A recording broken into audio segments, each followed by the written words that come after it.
მინდა გაგანდო საიდუმლო, თუ როგორ მოიპოვო ნებისმიერი ტიპის რესურსი. სინამდვილეში კი არ მოიპოვო, არამედ უბრალოდ მიიღო. რადგან არ არსებობს რესურსი, რომელსაც მოისურვებ და ვერ მიიღებ. რეალურად ეს საიდუმლო ყველასათვის ხელმისაწვდომია. თუმცა ჩვენ ვერ ვხედავთ იმ ნიშნებს, რომლებსაც სამყარო გვაწვდის. ცხოვრებაში არაფერია დამალული. იმის გამო, რომ ჩვენს ცნობიერ სცინავს ძალიან ვიწროდ ვაზროვნებთ და ბევრ რამეს უშვებთ თვალთა ხედვიდან. ქვანახშირის მოსაპოვებლად ადამიანები შახტაში ჩადიან დიდი რისკის პასად. ამავდროულად შესაძლებელია გამოიყენო დანადგარი და გაცილებით მარტივად მიიღო მზის თბური ენერგია.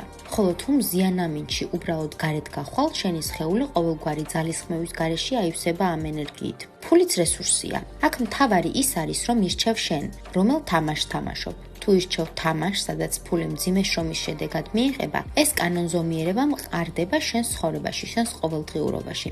თუ ირჩევ თამაშს, სადაც ყველაფერს მარტივად იღებ, საკმარისია უბრალოდ არსებობდე, რომ ყველაფერი გქონდეს. ასეთ შემთხვევაში შენს ცხოვრებაში გასაოცარი, მშვენიერი რამეები ხდება.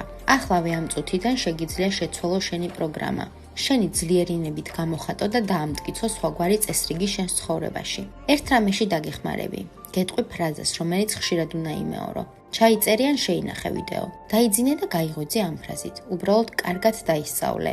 ფრაზა ასე ჟღერს: ჩემი ძლიერი ნებით, ახლა და სამუდამოდ მე ვამყარებ ისეთ ურთიერთობას შემოქმედთან, რომლის მეშვეობითაც ცხოვრებაში ყველაფერი მარტივად მომეცემა. ვირჩევ ნდობას, მიმღებლობას, მადლიერებას და კმაყოფილებას. დაიმახსოვრე, ჩაიწერე და იმეორე ყოველ დილას აღამოს. ჩაუჯექი ჩემს პოსტებს, არ გამოტოვო შემდეგი დღის რჩევა.